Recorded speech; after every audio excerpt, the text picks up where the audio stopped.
الحمد لله نحمده ونستعينه ونستغفره ونؤمن به ونتوكل عليه ونعوذ بالله من شرور أنفسنا ومن سيئات أعمالنا من يهده الله فلا مضل له ومن يضلله فلا هادي له ونشهد أن لا إله إلا الله ونشهد أن محمدا عبده ورسوله أرسله بالحق بشيرا ونذيرا فأعوذ بالله من الشيطان الرجيم بسم الله الرحمن الرحيم وجاهدوا في الله حق جهاده هو اجتباكم وما جعل عليكم في الدين من حرج صدق الله العلي العظيم وعن انس رضي الله تعالى عنه انه قال النبي صلى الله تعالى عليه وسلم يسروا ولا تعسروا وبشروا ولا تنفروا رواه البخاری ومسلم او كما قال النبي صلی اللہ علیہ وسلم۔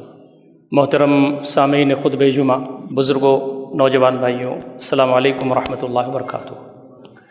نبی اکرم صلی اللہ علیہ وسلم کا جو لایا ہوا دین ہے، جو ہمارا اور آپ کا دین ہے، اس میں نرمی اور آسانی کی بڑی اہمیت ہے۔ نبی اکرم صلی اللہ علیہ وسلم کی پوری زندگی نرمی سے، آسانی سے عبارت ہے۔ گھر کی زندگی دیکھ لیں، بازار کی زندگی دیکھ لیں، تعلقات کی زندگی آپ دیکھ لیں۔ قرآن مجید میں اللہ رب العزت کا ارشاد ہے کہ اللہ تعالیٰ تمہارے ساتھ آسانی چاہتا ہے، سختی نہیں چاہتا۔ یرید اللہ بکم اليسر ولا یرید بکم العسر۔ اللہ تعالیٰ تمہارے ساتھ آسانی چاہتا ہے۔ نماز نہیں پڑھ سکتے کھڑے ہو کر کے بیٹھ کے پڑھ لو، بیٹھ کے نہیں پڑھ سکتے تو لیٹ کے پڑھ لیجئے۔ روزہ سفر میں یا بیماری میں نہیں رکھ سکتے تو بعد میں رکھ لیجئے۔ یرید اللہ بکم اليسر ولا یرید بکم العسر۔ اللہ رب العزت نے اس دین میں کوئی تنگی پیدا نہیں کی، کشادگی ہی کشادگی۔ وما جعل علیکم فی الدین من حرج۔ دین میں کوئی تنگی اللہ رب العزت نے نہیں رکھی۔ یہ دین سماحت کا دین ہے، وسعت کا دین ہے، کشادگی کا دین ہے، ایک دوسرے کا خیال رکھنے کا دین ہے۔ نبی اکرم صلی اللہ علیہ وسلم کی بہت مشہور حدیث ہے، آپ فرماتے ہیں ان الدین یسر، دین آسان ہے۔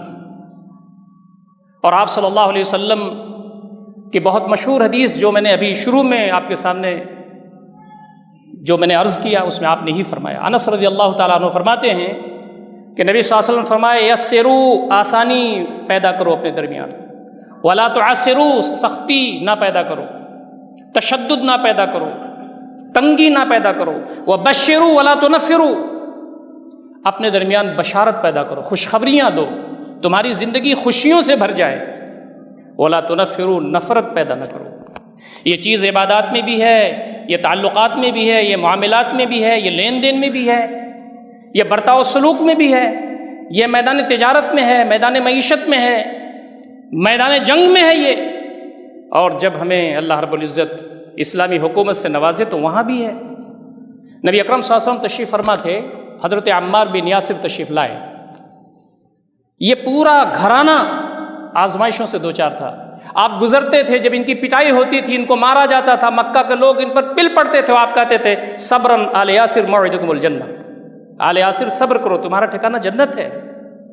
عمار بن یاسر آئے، کہا اللہ کے نبی صلی اللہ علیہ وسلم مشرکین مارتے رہے کہ میں آپ کے بارے میں کلمہ کفر کہہ دوں، حواس خراب ہو گئے، میں نے کلمہ کفر کہہ دیا، میں تو برباد ہو گیا۔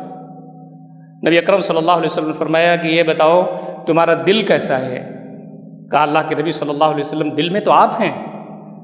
کہا دیکھنا پھر اگر مشرکین ماریں گے تو کلمہ کفر پھر کہہ دینا۔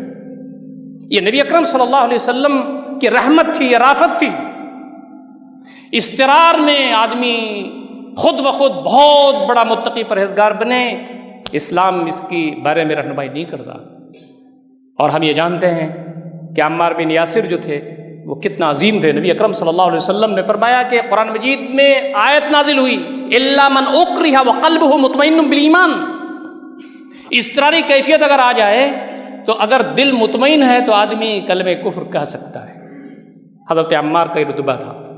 نبی اکرم صلی اللہ علیہ وسلم نے ایک ٹولی بھیجا تھا کہیں کسی محاذ پر صحابہ کرام کی، حضرت اسامہ اس کے ہیڈ تھے۔ حضرت اسامہ جب وہاں پہنچے تو دشمن کے سامنے جب انہوں نے تلوار سونتی تو اس نے کہا لا الہ الا اللہ محمد رسول اللہ۔ اسامہ نے تلوار چلا دی، لا الہ الا اللہ پر اس لیے نہیں رکے کہ اس نے تو بچنے کے لیے کیا تھا ایسا. نبی اکرم صلی اللہ علیہ وسلم کو خبر ہوئی تو آپ نے اسامہ کو بلایا اور کہا اسامہ تم نے ایسا کیوں کیا؟ کہا اللہ کے نبی صلی اللہ علیہ وسلم میں نے جب تلوار چلائی تو اس نے کلمہ پڑھ لیا اور میں جان رہا تھا کہ وہ بچنے کے لیے اس نے ایسا کیا. نبی اکرم صلی اللہ علیہ وسلم بار بار دہراتے رہے حل شققت عن قلبی، کیا تم نے اس کے دل کو پھاڑ کر کے دیکھ لیا تھا کہ اس نے کلمہ جو پڑھا تھا وہ دل کی رگوں کی گہرائیوں سے نہیں پڑھا تھا؟ ہمارا جو دین ہے، دین اسلام ہے، یہ اندر دل میں کیا ہے وحدہ لا شریک جانتا ہے. ظاہر پر بھروسہ کیجئے، لوگوں کو دیکھیے، ان کے بارے میں بدگمانیاں پیدا نہ کیجیے اور ان کے بارے میں آسانیاں پیدا کیجیے. اسی لیے نبی اکرم صلی اللہ علیہ وسلم نماز پڑھاتے وقت جب کبھی آواز آتی تھی کسی ماں کی کہ اس کا بچہ رو رہا ہے تو نبی اکرم صلی اللہ علیہ وسلم اپنی نماز کو ہلکی کر دیتے تھے اور فرماتے تھے کہ نمازیں تو اوسط درجے کی تم پڑھاؤ. ایک مرتبہ حضرت معاذ بن جبل رضی اللہ تعالیٰ عنہ کی شکایت آ گئی نبی اکرم صلی اللہ علیہ وسلم کے پاس کہ وہ نمازیں بڑی لمبی پڑھاتے ہیں. ایک شخص نماز پڑھ رہا تھا، اس نے نماز چھوڑ دی اور اپنی نماز پڑھ کے گھر چلا گیا. اس کی جب شکایت اس نے کہا اللہ کے نبی صلی اللہ علیہ وسلم ہم مزدور ہیں، محنت کرنے والے لوگ ہیں، معاذ بن جبل بڑی بڑی صورتیں پڑھ رہے ہیں. آپ نے فرمایا معاذ کہاں گئے؟ معاذ حاضر ہوئے. کہا افتان انت یا معاذ، معاذ کیا تم فتنہ پھیلانے والے ہو؟ چھوٹی صورتیں پڑھو. نبی اکرم صلی اللہ علیہ وسلم فرمایا کہ بیمار بھی ہیں، مریض بھی ہیں، خواتین بھی ہیں، بچے بھی ہیں. ہاں نبی اکرم صلی اللہ علیہ وسلم کی زندگی اس میں کبھی آپ نے بڑی لمبی صورتیں بھی پڑھی ہیں، لیکن آپ کی جو زندگی ہے اس میں اوسط درجے کی صورتیں نماز میں اسی لیے پڑھی ہیں. نبی اکرم صلی اللہ علیہ وسلم کی زندگی میں کبھی دو چیزوں میں سے دونوں چیزیں جائز ہیں، دو چیزوں میں سے جو آسان ہوتی تھی نبی اکرم صلی اللہ علیہ وسلم اس کو ترجیح دیتے تھے. نبی اکرم صلی اللہ علیہ وسلم کے برتاؤ اور سلوک کا کیا کہنا؟ ہمارے درمیان بچے رہتے ہیں، ہماری بیوی ہے، ہمارے بچے ہیں، چھوٹے بھی ہیں بڑے بھی ہیں، سب ہمارے درمیان ہیں. ہمارا برتاؤ کیسا ہوتا ہے؟ ہم اپنے بچے کے ساتھ کیسا برتاؤ رکھتے ہیں؟ نادانی کرتے ہیں، شرارت کرتے ہیں، شکایت کا موقع دیتے ہیں، لیکن نبی اکرم صلی اللہ علیہ وسلم کے انداز تربیت پر ہماری زندگیاں قربان. حضرت انس رضی اللہ تعالیٰ عنہ فرماتے ہیں جنہوں نے نبی اکرم صلی اللہ علیہ وسلم کی 10 سال خدمت کی، آپ فرماتے ہیں خدمت النبی صلی اللہ علیہ وسلم 10 سنین، نبی اکرم صلی اللہ علیہ وسلم کی خدمت میں نے 10 سال کی ہے. جب یہ بچے تھے تو ان کی جو ماں تھیں ام سلیم، انہوں نے آ کر کے کہا اللہ کے نبی صلی اللہ علیہ وسلم میرے پاس تو کچھ بھی نہیں ہے جس کو میں صدقہ جاریہ بنا سکوں، اللہ رب العزت کی بارگاہ میں یہ بچہ ہے آپ کی خدمت میں اس کو پیش کرتی ہوں. بچے کی گواہی یہ ہے کہ 10 سال میں نے نبی اکرم صلی اللہ علیہ وسلم کی خدمت کی، آپ نے مجھے کبھی اف نہیں کہا، کبھی یہ نہیں کہا کہ تم نے اس کو کیوں کیا، کبھی یہ نہیں کہا کہ اس کو تم نے کیوں نہیں کیا. یہ عظیم الشان باتیں ہیں، یہ آسان ہے دین. جس نبی کا تذکرہ پورے مہینے ہم کرتے رہے وہ نبی عظیم الشان ہے ہمارا، اس کی زندگیاں عظیم الشان ہیں دوستوں اور ساتھیوں. اور اپنی زندگیوں میں جب تک ہم یہ ساری چیزیں نہیں لاتے ہماری زندگی ایسی ہی رہتی ہے. ایک بچہ غلام ہو گیا اور بکتے بکاتے مکہ کے بازار میں آ گیا. حضرت خدیجہ ہماری ماں رضی اللہ تعالی عنہا انہوں نے اس کو خرید لیا، اور جب نبی اکرم صلی اللہ علیہ وسلم سے شادی ہوئی تو نبی اکرم صلی اللہ علیہ وسلم کو ہدیہ کر دیا کہ یہ بچہ آپ کی خدمت کرے گا. آپ اندازہ کیجئے نبی صلی اللہ علیہ وسلم کا اخلاق، آپ کا برتاؤ، آپ کا سلوک، آپ کا رویہ، آپ کی نرمی، آپ کی رافت، آپ کی رحمت اس بچے کو اتنا متاثر کیا کہ اس کے باپ اور چچا جھوٹتے ہوئے جب نبی اکرم صلی اللہ علیہ وسلم کے پاس حاضر ہوئے تو کہا کہ سنا ہے کہ زید میرا لڑکا آپ کے پاس ہے؟ کہا ہاں. کہا ہم اسے لینے آئے ہیں. کہا بالکل لے جائیے. ہم کسی بچے کو اس کے باپ سے اس کی ماں سے جدا ہوتا نہیں دیکھ سکتے. ہم تو اس بچے کو ہم نے غلام پایا، اس کو خرید لیا، اس کو آزاد کیا. لیکن ایک بات ہے، بچے سے پوچھ لیجئے، اگر وہ آپ کے ساتھ جانا چاہے جو مجھے اعتراض نہیں ہے، اور اگر میرے ساتھ رہنا چاہتا ہے تو میں اپنے آپ سے کسی کو جدا نہیں کرتا. نبی اکرم صلی اللہ علیہ وسلم موجود ہیں، حضرت زید کھڑے ہوئے ہیں، ان کے باپ موجود ہیں، ان کے چچا موجود ہیں. نبی اکرم صلی اللہ علیہ وسلم فرماتے ہیں یہ کون ہیں؟ حضرت زید کہتے ہیں یہ میرے باپ ہیں، یہ چچا ہیں. کہا یہ تم کو لینے آئے ہیں، کیا تم ان کے ساتھ جانے کے لیے تیار ہو؟ تو حضرت زید نے عظیم الشان جملہ کہا تھا اللہ کے نبی صلی اللہ علیہ وسلم میں آپ کو چھوڑ کر کے کہیں نہیں جا سکتا، آپ ہی میرے باپ ہیں، آپ ہی میرے چچا ہیں. یہ جو زندگی ہے نبی اکرم صلی اللہ علیہ وسلم کی، یہ صرف خطبوں بیان کرنے کے لیے نہیں ہے. کسی شخص کے بارے میں اگر پوچھنا ہے کہ وہ نیک ہے کہ نہیں، اس کی بیوی سے پوچھنا چاہیے. کسی کے بارے میں یہ معلوم کرنا ہو کہ اس کے گھر میں اس کی کیفیت کیا ہے، اس کے بچوں سے اس چیز کو معلوم کرنا چاہیے۔ ہماری اور آپ کی زندگی کہاں ہے؟ ہماری زندگیوں میں آسانیاں ہیں، ہماری زندگیوں میں نرمیاں ہیں، ہماری زندگی میں شفقت ہے، ہماری زندگی میں محبت ہے۔ نبی اکرم صلی اللہ علیہ وسلم فرماتے ہیں اللہ رب العزت آسانی سے وہ چیز دے دیتا ہے جو سختی سے نہیں دیتا۔ ہم اگر برکت چاہتے ہیں، اللہ کی رحمت چاہتے ہیں، اللہ رب العزت کی طرف سے ہم چاہتے ہیں کہ ہمارے گھروں میں شگفتگی ہو، خوشحالی ہو، تو ہمیں اپنی زندگی میں نرمی کو لازم پکڑنا چاہیے، شفقت کو لازم پکڑنا چاہیے، لوگوں سے تعلقات کو بہتر کرنا چاہیے۔ نبی اکرم صلی اللہ علیہ وسلم تشریف فرما ہے، حرم نبوی میں فجر کے وقت آپ تشریف لا رہے ہیں۔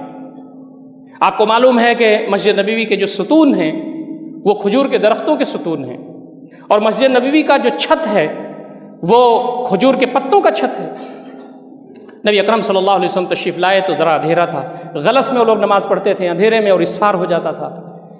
دیکھا آپ نے کہ کوئی ستون سے بندھا ہوا ہے، آپ اور قریب آئے تو دیکھا کہ یہ تو سمامہ بن اسال ہے، یہ تو امامہ کا بادشاہ ہے، اس نے تو صحابہ کو قتل کیا، دین اسلام کو بڑا نقصان پہنچایا۔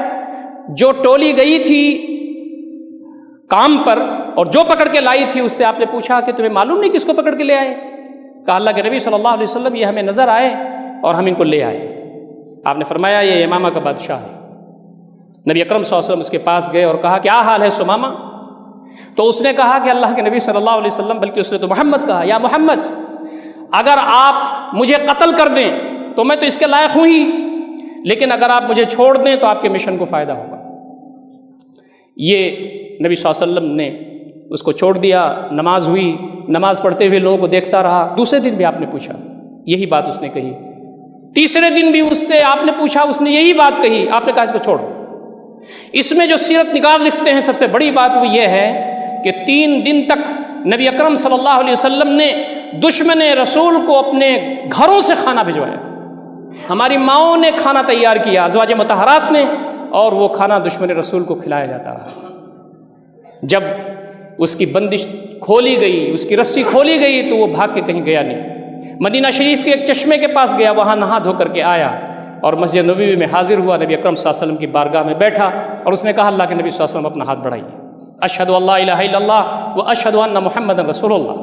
اور جو بات اس نے کہی ہے وہ سیرت کی کتابوں میں لکھی ہوئی ہے، تربیت کے لیے عظیم الشان ہے۔ کہا اے اللہ کے نبی صلی اللہ علیہ وسلم آپ کا خاندان دنیا کے سارے خاندانوں میں سب سے زیادہ ذلیل تھا میرے نزدیک، لیکن جب آج ایمان میرے اندر آ گیا ہے آپ خاندان دنیا کے سارے خاندانوں میں مبارک ہو گئے۔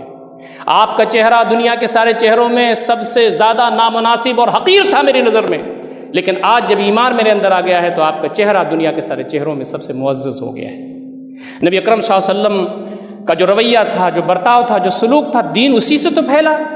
دین موٹی موٹی کتابوں سے نہیں پھیلا، دین اسلام بڑی بڑی تقریروں سے نہیں پھیلا، دین اسلام آئیڈیالوجی اور نظریہ سے نہیں پھیلا، دین اسلام فکری اور میچور گفتگوؤں سے نہیں پھیلا۔ دین و اسلام تو سادہ گفتگوؤں کے ساتھ ساتھ جس میں توحید تھی، جس میں رسالت تھا، جس میں آخرت اور جس میں اخلاق و کردار، نبی اکرم صلی اللہ علیہ وسلم نے دل جیت لیے۔ اور دعوت کا جو آپ کا طریقہ کار تھا وہ یہی تھا کہ آپ پہلے کام آتے تھے لوگوں کے، غربا، مساکین، یتیم، لاچار، مجبور، مستحقین آپ کو گھیرے رہتے تھے۔ سیرت نگار لکھتے ہیں کہ کوئی غلام یا لونڈی آپ سے کوئی کام اور مطالبہ کر لیتے تو آپ اس کو پورا فرما دیتے۔ سب کے کام آنے والے نبی اکرم صلی اللہ علیہ وسلم تو دل کا جو دروازہ تھا وہ کھلا رہتا تھا۔ لوگ انکار کرتے تھے، لوگ آپ صلی اللہ علیہ وسلم کو نہیں مانتے تھے، لیکن نبی اکرم صلی اللہ علیہ وسلم کے اخلاق، آپ کے برتاؤ، آپ کے سلوک، آپ کی نرمی اور آپ کی جو رحمت ہے اور آپ کا جو برتاؤ ہے اس کے سب قائل تھے۔ میں اپنی گفتگو ختم کرتے ہوئے صرف یہ بات اپنے سے بھی اور آپ سے عرض کرنا چاہتا ہوں، وہ یہی ہے آج سے ہم یہ طے کریں کہ ہم نرم ہوں گے، آج سے یہ طے کریں کہ اپنے غصے پہ کنٹرول کریں گے، آج سے یہ طے کریں کہ ہم بیویوں کے ساتھ اچھا برتاؤ کریں گے۔ خیرکم خیرکم لأہلہ وانا خیرکم لأہلی، تم میں سب سے بہتر وہ ہے جو اپنی بیوی کے لیے بہتر ہو، اور میں تم تمام میں اپنی بیویوں کے لیے سب سے بہتر ہوں۔ وہ ہماری نوکرانی نہیں ہے، وہ ہماری بچوں کی ماں ہے، وہ ہے جس نے اپنے ماں باپ کا گھر چھوڑا، وہ ہے جس نے ہمارے گھر کو بسایا، وہ ہے جو ہمارے گھر کی دیکھ بھال کرتی ہے، وہ ہے کہ جس کے ذریعے ہمارے گھر کی رونق ہے۔ تو فرمایا کہ اس کے ساتھ تمہارے تعلقات اچھے ہونے چاہیے۔ کوئی عادت اس کی تمہارے نزدیک خراب ہوگی تو بہت ساری عادتیں اس کی ایسی ہوں گی جو ان کو خوش کر دیں گی۔ یہ بچے ہمارے لیے صدقے جاریاں ہیں، یہ بچے جن کی تربیت ہمارے اوپر ہے، نرمی کے ساتھ، پیار کے ساتھ، ہمدردی کے ساتھ، الفت کے ساتھ، محبت کے ساتھ اگر ان کی تربیت ہم کرتے ہیں، یہ بچے ہمارے لیے صدقے جاریہ ہوں گے، جنت کا ٹکٹ ہوں گے۔